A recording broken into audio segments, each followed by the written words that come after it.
BR. Ambedkar Jayanti ദിനാഘോഷം ശാസ്താംകോട്ടയിൽ നടത്തി. Sambo Mahasabha Kunnathur taluk യൂണിയന്റെ നേതൃത്വത്തിലാണ് ദിനാഘോഷം സംഘടിപ്പിച്ചത്. കോവൂർ കുഞ്ഞുമോൻ എം.എൽ.എ. ഉദ്ഘാടനം ചെയ്തു. സാംബോ മഹാസഭ കുന്നത്തൂർ താലൂക്ക് യൂണിയന്റെ നേതൃത്വത്തിലാണ് ബി.ആർ. അംബേദ്കർ ജയന്തി ദിനാഘോഷം നടത്തിയത്. കോവൂർ കുഞ്ഞുമോൻ എം.എൽ.എ. ഉദ്ഘാടനം ചെയ്തു.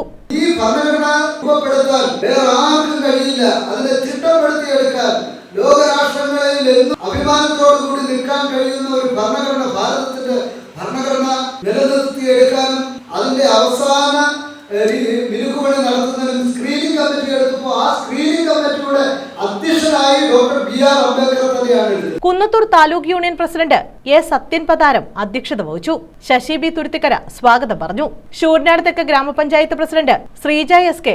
ജന്മദിന സന്ദേശം നൽകി. നമ്മുടെ സാക്ഷരരാണെന്നൊക്കെ പറയുമ്പോഴും നമ്മൾ ഇന്ന് മാറ്റി നിർത്തപ്പെടുന്നുണ്ടെങ്കിൽ അത്രയും നൂറ്റാണ്ടുകൾക്ക് മുമ്പ് 1891 ഏപ്രിൽ 14 അംബേദ്കർ ജനിക്കുന്നത്. ആ സമയങ്ങളിൽ ഇങ്ങോട്ട് അദ്ദേഹം അന്നത്തെ സാമൂഹിക വ്യവസ്ഥയിൽ അനുഭവിച്ചു വന്ന ദുരിതങ്ങളെയൊക്കെ പറ്റി നമുക്കൊന്ന് ചിന്തിക്കുന്നതിനപ്പുറമാണ്. അപ്പോ ഇത്രയും വലിയ ഒരു ഭരണഘടന എഴുതുന്നതിന് മുന്നോട്ട് വരികയും സ്വതന്ത്ര ഭാരതത്തിലെ ആദ്യത്തെ മന്ത്രിസഭയിൽ അംഗമായിട്ടുള്ള പിന്നോക്ക വിഭാഗത്തിലെ ഒരു വ്യക്തിയാണ് ശ്രീ ബി.ആർ. അംബേദ്കർ എന്ന് നമുക്ക് നന്നായിട്ട്. സാംബോ മഹാസഭ സംസ്ഥാന വൈസ് പ്രസിഡന്റ് കുന്നത്തൂർ പ്രസന്നകുമാർ മുഖ്യപ്രഭാഷണം നടത്തി. K S. Mini, Sanu Kovoor, Balaji, S. Haribose, Abhikala P K., Biju Manakkara, Ajith Karuthala, Sudhakaran Ezhamayil, Kripalini, R. Soman Sooranad, Raji Panappetti, Pradeep, C. B. Babu Kottankara തുടങ്ങിയവർ പങ്കെടുത്തു.